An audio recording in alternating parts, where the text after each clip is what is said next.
السلام علیکم ورحمۃ اللہ تعالی وبرکاتہ۔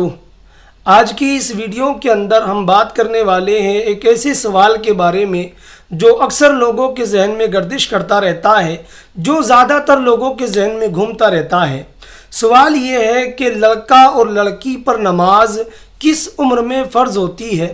وہ کون سی عمر ہے جس میں لڑکا اور لڑکی بالغ ہو جاتے ہیں؟ تو آپ ذہن میں رکھیں کہ نماز اور روزہ لڑکا اور لڑکی پر اس وقت فرض ہوتا ہے جب کہ وہ بالغ ہو جائیں، یعنی کہ جو فرضیت ہوتی ہے، جو بھی چیز فرض ہوتی ہے اس میں عمر کا اعتبار نہیں ہے، اس میں عمر کی کوئی تحدید نہیں ہے، بلکہ جب لڑکا اور لڑکی بالغ ہوتے ہیں تب ان پر نماز یا روزہ فرض ہوتا ہے۔ اب یہاں پر جو بالغ ہونے کی عمر ہے اس میں کس عمر کا اعتبار کیا جائے گا؟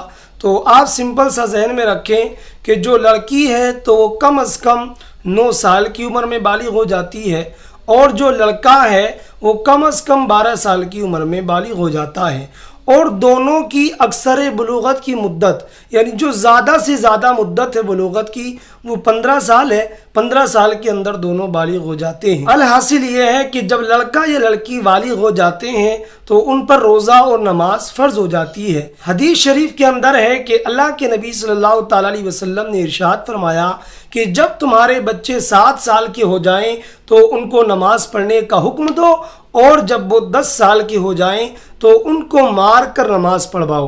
البتہ نماز فرض اسی وقت ہوتی ہے جب کہ بچہ بالغ ہو جاتا ہے، اس سے پہلے نماز فرض نہیں ہوتی۔ اور رہا روزے کا مسئلہ کہ روزہ بچہ رکھ سکتا ہے یا نہیں رکھ سکتا، تو وہاں پر اس کے جسم کا، اس کے جثے کا اعتبار ہے۔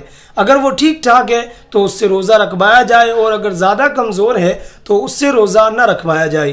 تو یہ تھی آج کی ویڈیو جس کے اندر ہم نے بیان کیا کہ لڑکا اور لڑکی پر نماز اور روزہ کب فرض ہوتے ہیں۔ تو امید کرتا ہوں یہ ویڈیو پسند آئی ہوگی۔ اگر آپ کو ویڈیو پسند آئی ہو تو زیادہ سے زیادہ اس کو شیئر کریں اور چینل کو سبسکرائب کر لیں۔ اسی کے ساتھ وداع چاہتا ہوں، تب تک کے لیے خدا حافظ۔